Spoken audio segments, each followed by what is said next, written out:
Je célèbre ta vie ce matin, cette vie dont Christ rend possible.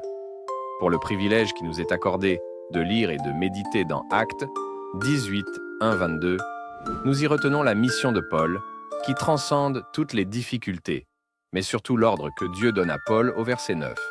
Le Seigneur dit à Paul en vision pendant la nuit, « Ne crains point, mais parle, et ne te tais point. » Parle, c'est pour dire qu'il y a un temps pour se taire et un temps pour parler.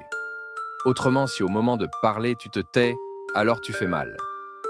Prenez la parole quand le moment l'indique, et parlez de Christ. Mais parlez aussi de la justice. Dans tous les cas, ne vous taisez pas là où vous devez parler. Frères et sœurs, Dieu demande à Paul de parler de lui sans crainte. Les Juifs doivent à présent écouter Dieu. Il faut donc que Paul parle.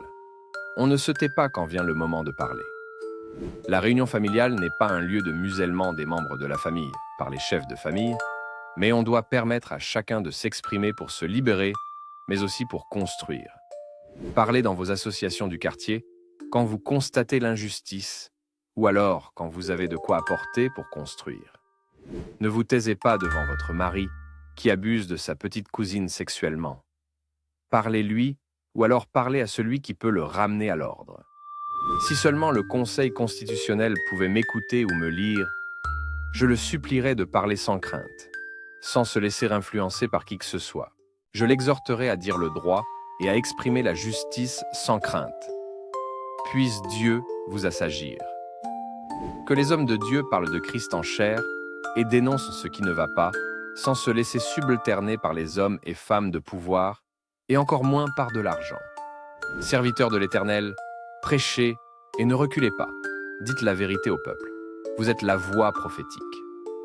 Ne te tais pas devant l'injustice, le népotisme, le tribalisme, mais parle sans crainte et sans avoir peur.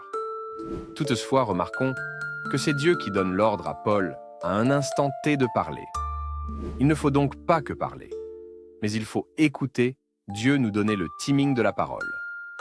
Avant de parler donc, rassure-toi que c'est le moment propice.